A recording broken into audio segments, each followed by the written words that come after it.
So we are looking at Xavi Icon today. He is 5'7", high, 4-star, 3-star. Played 7 games with him already. Had a couple of assists. In terms of what he can do, he's really, really good. We'll break it down in a second. He can play centre mid. He's got really good midfielder statistics. Yes, the finishing and shot power isn't great, but he's more of your link-up midfielder, and I'll explain how to do that in a minute. But 95 composure with 92 balance, 87 agility, as well as having 93 long pass, 94 short pass is fantastic. Now, he's got incisive pass, ping pass, long ball pass. Then he has tiki-taka plus, which I'll explain what that does in-game. Flair, press proven, and Travella. Now, we have gone for a different type of chem style, but we're probably going to change it in a second when we get into the actual foot bin. So let's go jump over the foot bin now.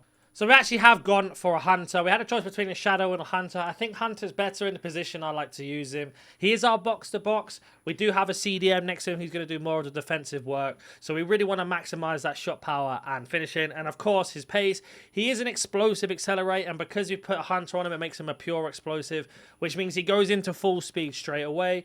And overall, what I've noticed with this card is left stick is fantastic. He actually has very good strength, even though it's 65. Something about his body type. But you'll see how well he does in opening up passing plays and how much space he creates from it. But that being said, let's just go jump into some gameplay and see how Xavi gets on today. So with Xavi today, we're playing in our 4-4-2 system. His main role is to basically be our pivot and our transition player. So what that means is he's going to open up the space for us, and we're going to drive into certain situations. Now, one thing I like about the tiki-taka pass is if you press the normal A or X pass, you can see here, he just absolutely pings it in every single time. And that is absolutely fantastic to have. It also creates so much space as we drive through, but I have noticed our opponent isn't playing. So what we're going to do is we're just going to go jump into another game. So let's say we actually got a game this time our opponent's going to play. He's got a very strong team. So as you can see, Xavi's going to be sitting in that midfield role. Because he's got that tiki-taka plus, it means basically A or X pass, the standard pass, he absolutely fizzes it or strong powers it into the feet. And it's like 99.9% accurate unless you're trying to force it through defenders. And that's something I found it's really, really helpful with a player like that in your midfield.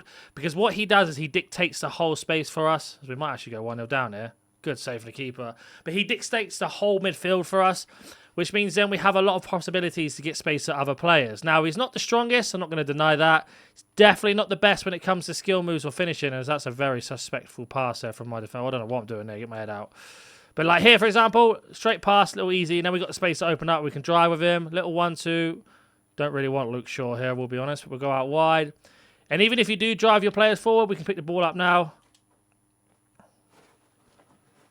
We go back out wide. You can see how we're just dictating that midfield with Xavi. Even though we're running him in.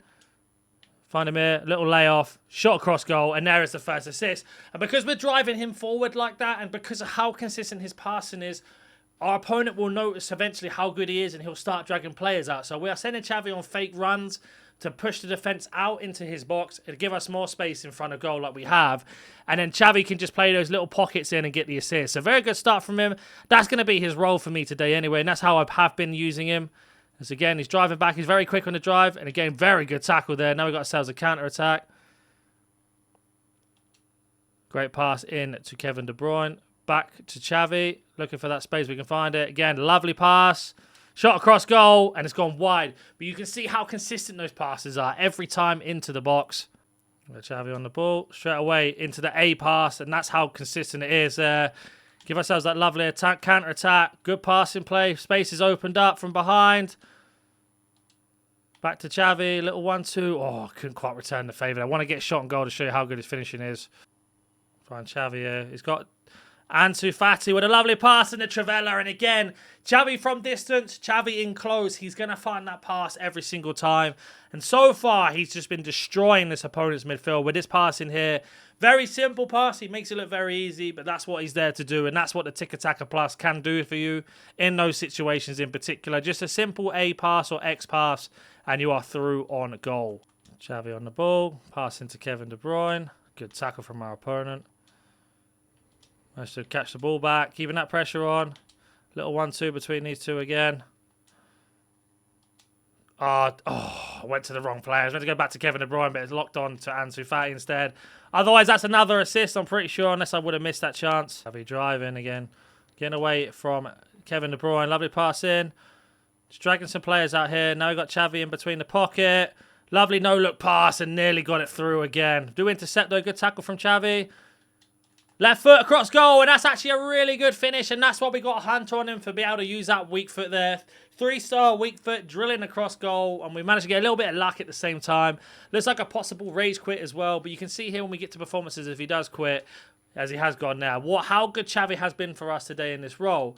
Now, I've already played a few games of him in Foot Champs, in playoffs, and obviously in Rivals, and you can see here he's had 22 dribbles out of 22. This is what I said about his agility and balance being so high is what he can do.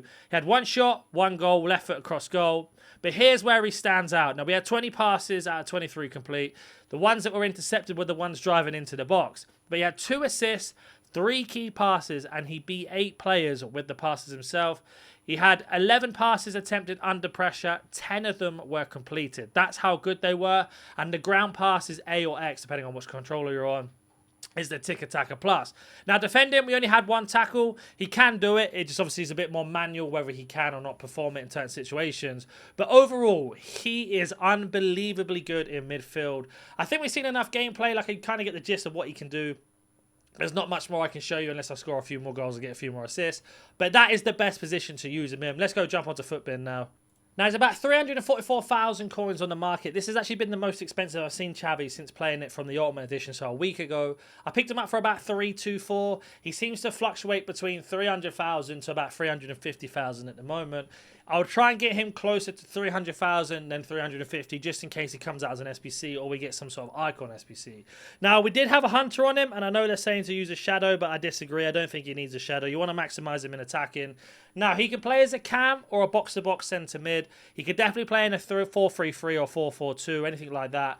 As long as you're using him as the main pin or anchor or pivot of attack. So what I mean by that is you pass him the ball first and then you do 1-2s with him to open up space.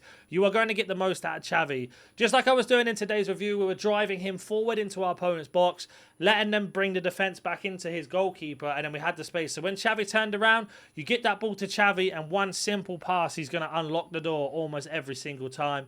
And because he's got 94 short pass and 93 long pass, it means he can do through balls, he can do the short pass, he can do crosses. And because we boosted up his finishing to 80, he got a lovely little goal there for the review with his 3-star weak foot across goal. But because of this Tiki-Taka playstyle plus, very hard to say very quick, he'd open up so much space. Basically, what it means is if you were to do a power pass, which is when you hold down RB or R1 on your controller and you press X or A to drive it, that's his normal pass. And it swerves and it curls and it moves around players to give you the extra space. It is so accurate, as you saw today. He normally has, for me, probably about 3 to 4 misplaced passes a game. So a whole 90 minutes, the only misplaces the passes 3 or 4 times. And that's only if I forced them. This is what's so good about this card. When people start to realize that this Tiki-Taka plus all of these extra play styles in sense of pass, ping pass, long ball pass, etc., are broken, I think he's going to be one of the most used icons for once. They finally got Xavi right in game. He feels very, very good. 4-star skill moves is nice to have. I don't really use much skill with him because of his 65 strength and how tall he is. He does get knocked off the ball a little bit, something you have to be careful with. But you could definitely play him as a cam, a centre mid, a box-to-box mid, etc. Probably wouldn't play him as a CDM if you can try to avoid that because he's going to be a little bit lacking at times. It's more his AI positioning when you don't control him is why he's not great at it. But that being said, if you have any questions, comment down below. If you're new to the channel, smash that like button, subscribe, and I'll catch you in the next one.